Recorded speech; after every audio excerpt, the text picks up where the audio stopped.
welcome. David Levin here, Raising Your Game Today. This is Tuesday, so we're talking sports and sports parenting. And this week I want to talk about sort of a deep concept, getting into the philosophical realm this week. So I was talking with a parent this week, checking in on how her daughter was doing since she finished the training.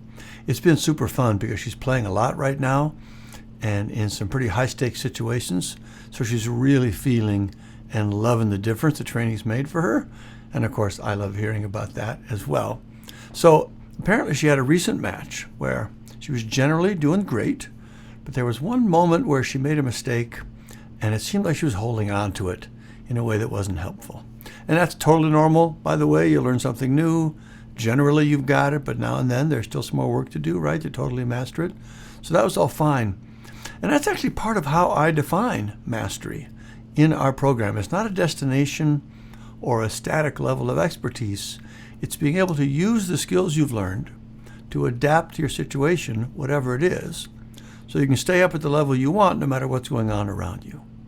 That's how I talk about mental game mastery in our training. But her story got me thinking there's an even higher level to mastery that I hadn't really articulated yet. And this is not meant in any way to diminish the ability to let mistakes go and get back in the game. Learning how to do that is a huge accomplishment and truly transformative for an athlete, more than anything else they can learn, honestly. And we see that all the time in the results with our students. But again, her story reminded me that there's one more level above that that strikes me as the ultimate mastery. And here it is. Ultimate mental game mastery is to not only learn to shake off the mistakes and the upsets and the distractions and not let them pull us down, but to actually get to the point where we enjoy them, we welcome them, we love them for real. There's a Latin term that's a core principle of Stoicism, which is amor fati, and it means basically love of fate, to love one's fate. So again, not only to accept it and not let it bring us down, but to actually love it. So here's how I'm thinking about this for sports and competition. From a certain perspective, a mistake is funny, right? I mean, it just is. Mistakes make the story better, more interesting, more dramatic. They give us a boost in energy. We don't normally think of it as a good energy, but it is energy, and we can use that to take us to a higher level. I'm reminded of a story about Michael Jordan and trash talking. Early in his career, he would get in the face of opposing players, trash talking them, and naturally they would start trash talking him back. But it turned out he was doing that on purpose because the energy from them doing that, the anger of it in him, he was able to use that to take his own game to a higher level.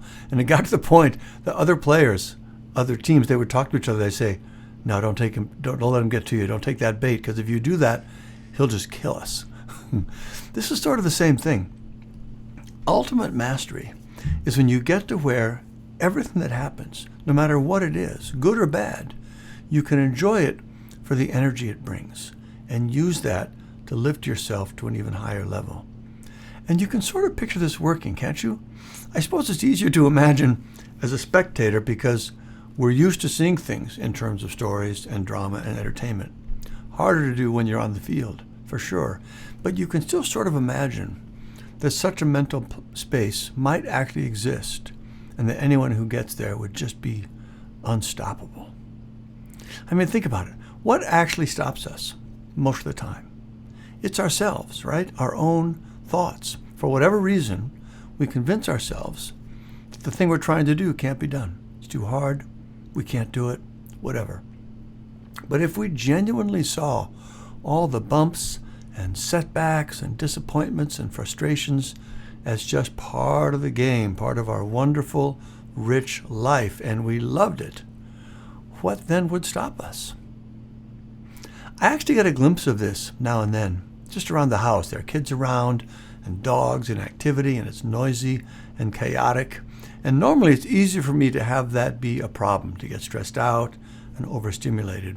But every now and then, I click into a different place with it, and I genuinely love it. Our rich, full life. It just lights me up. And that's just a taste of it, but that is, it seems to me, the ultimate mastery. Amor fati. Love the fates. Not easy to get there, not saying that. I imagine especially not when you're the one on the field, right? The pressure's on, you make the mistake. Not easy to be there and think, I love it, and let it take you to the next level. But I still think it's a realistic state to think about and shoot for, and it's helpful to put it out there for yourself as a possibility. Now, of course, this is a next level state. You're not going to go straight there, certainly not consistently. First, you need to learn to master your mental game in the way that we teach in the Sports Academy. But as an advanced goal, this is a beautiful thing.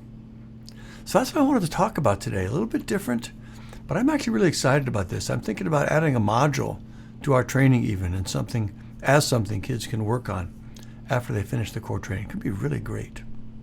So, to the main question, what does ultimate inner game mastery look like? This is it. Amor fati. Love the fates. All right, I hope that makes sense. If you have teenagers in sports and you want to help them boost their mental game and learn to love the fates, check out our Mental Game Starter Kit. It's a great set of resources to help you get started boosting their mental game. Just go to raiseyourinnergame.com, scroll to the bottom.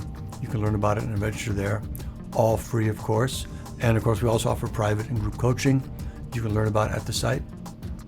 If you like what you heard on today's show, please tell your friends and rate and review us on Apple Podcasts. Every review helps more people find the show and get the mental game boost they need.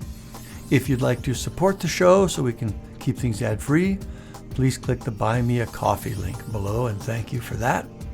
If you're listening to the audio podcast and you like video, we post all our episodes on YouTube as well. There's a link to that in the show notes. And we will close with Steve Prefontaine and his quote from the end of the Raise Your Inner Game book. To give anything less than your best is to sacrifice your gift. That's what we're doing. We're going to be our best and help our kids be their best, both on and off the field. And it's super important. So keep up the good work, and we'll see you next time.